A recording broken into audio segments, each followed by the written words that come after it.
वसुदेव सुतं देवं कंसचाणूरमर्दनं देवकी परमानंदम कृष्णं वंदे जगद्गुरुं कृष्णं वंदे जगद्गुरुं।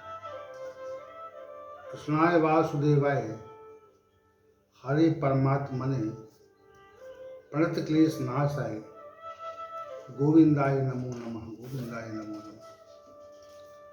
आज के सत्र में हम भगवद गीता के दूसरे अध्याय के श्लोक संख्या 5 पर चर्चा करेंगे और हम उसके भाव को प्रस्तुत करने का प्रयास करेंगे। अर्जुन ने कहा, गुरुन् हत्वा ही महानुभावान् श्रेयो भोक्तुम भैक्षम अपि लोके हत्वार्थ कामास्तु गुरुनिहेव भुंजीय भोगान रुधिर प्रतिग्धान। अर्जुन ने आगे कहा कि महानुभावों पूज्य गुरुजनों की हत्या न करके इस संसार में मैं भिक्षा का भोजन भी करना श्रेष्ठकर कल्याणप्रद मानता हूँ। पूज्य गुरुओं को मारने के उपरांत भी मैं उनके खून से सने हुए अर्थयुक्त भोगों को ही प्राप्त कर सकूंगा। अर्जुन ने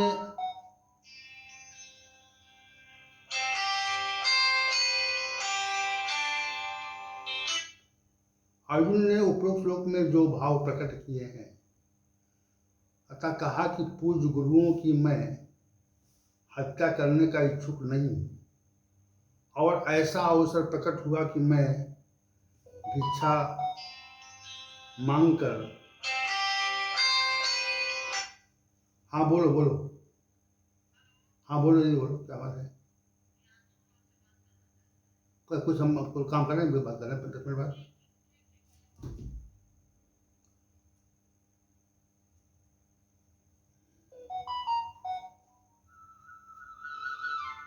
तो पूज्य गुरुओं की मैं हत्या करने का इच्छुक नहीं हूँ और मैं भिक्षा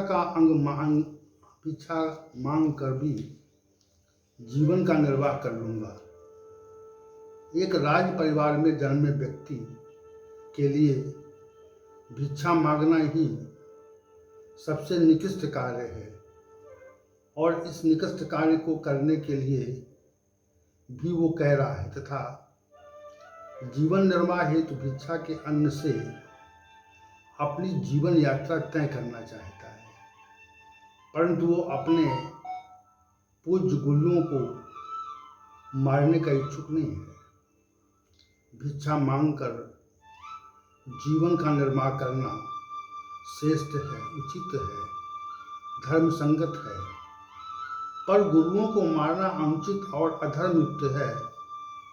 इस कारण इस संबंध में दिया गया उसका स्पष्टीकरण विशिष्ट है।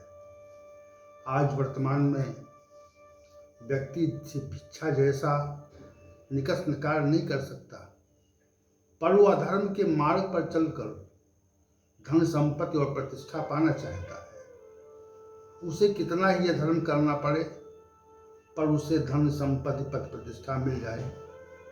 अब स्थिति ऐसी है कि प्रत्येक मनुष्य सांसारिक भोगों की प्राप्ति के निमित्त प्रत्येक प्रकार का दुष्कर्म करना चाहता है। जो कार्य शास्त्रों में पूर्ण निषिद्ध कहे जाते हैं उनका भी संपादन करना चाहता है।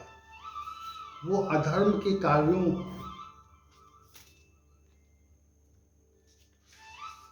तथा दुष्कर्मों के क्रियान्वयन के संबंध में कभी कोई विचार नहीं करना चाहता। इस प्रकार धर्म की विचारशीलता और अधर्म के संबंध में विचार लगभग समाप्त हो गया है। ये विचारशीलता उसी प्रकार समाप्त हो गई जैसे जिस प्रकार कौरव पक्ष की समाप्त हुई थी। ऐसा समय के प्रभाव से होता है। दुर्योधन ने राज्य सुख भोग के लिए गुरुजनों और पूज्यजनों को महाभारत के युद्ध में झोंक दिया था और उसने नरसंहार कर डाला। उसने ये विचार नहीं किया कि जो कृत्य तो हम करने जा रहे हैं उसका अंततः परिणाम क्या होगा। अर्जुन का जो ये कथन है, पूर्व गुजरों को मारकर उनके रक्त से सने हुए अर्थ रूपी काम भोगों को ही तो भोगूंगा, ये विचार तो कल्याणप्रद है। यद्यपि उसने विचार की प्रस्तुति उस भाव से नहीं की जैसी होनी चाहिए। उसे महानुभाव पूज्य लोगों तथा गुरुजनों को अंततः मारना पड़ा और उसके परिणाम में ही उसे राज्य सुख और भोगों की प्राप्ति मिली और उसे कुछ नहीं मिला। पर इस कार्य से पूर्व उसने इस विचार नहीं किया, इसलिए वो पाप मुक्त हो गया। यदि वो विचार न करता तो उसे उसके कार्य पाप से युक्त होते। मनुष्य धर्म की आचरण के संबंध में विचार कर ले तथा नीति अनीति के बारे में विचार कर ले, अनीति और अधर्म के पक्ष का परित्याग कर दे तो नीति और धर्म के पक्ष में खड़ा हो जाए तो उसे सफलता अवश्य मिलती है। कम से कम मनुष्य के अंदर ये प्रवृत्ति होनी चाहिए कि हम जो कार्य करने जा रहे हैं वह नीतिगत है, न्याययुक्त है, धर्म संगत है और उसका अंतिम परिणाम क्या होगा वो भयावह परिणाम देने वाला तो नहीं है। महाभारत युद्ध का आयोजन कौरवों ने किया था, उसके लिए पूरी तरह से उसी व्यक्ति को उत्तरदायी ठहराया जाएगा। ये विचार कर लेता कि हम दूसरे के राज्य को दे देंगे। दुर्योधन ने विचार कर लिया था कि हम पांडवों का राज्य अथवा उनके भरण पोषण योग्य राज्य नहीं देंगे। यदि वह पांडवों के भरण पोषण योग्य राज्य भी दे देता तो महाभारत का युद्ध नहीं होता। उसने ये विचार कभी नहीं किया। हमारे पूज्य पितामह आचार्य दोनों उस युद्ध में मारे जा सकते हैं, हताहत हो सकते हैं, हमारा परिवार नष्ट होता है और ऐसा हुआ भी। अंततः पितामह भीष्म आचार्य दोनों मित्र कर्ण धाराशायी हुए अतः अपने 100 बलवान भाइयों सहित स्वयं मारा गया। थोड़ा विचार कर लेता तो शायद उसे ये दुष्परिणाम प्राप्त नहीं होते। अर्जुन का इस स्थान पर विचार तो उत्तम है। वो भिक्षा मांग कर भी अपने जीवन का निर्वाह कर लेगा पर गुरुजनों को नहीं मानेगा। भगवान के सम्मुख अर्जुन ने अपनी बात रखी, अपना मत प्रकट किया। उसके मन में दुष्कर्म के पूर्व ऐसा विचार आ गया, अंततः वो उचित परिणाम देने वाला है। किसी भी कार्य को सोच समझ कर करना और करने के पूर्व विचार करना बहुत आवश्यक होता है।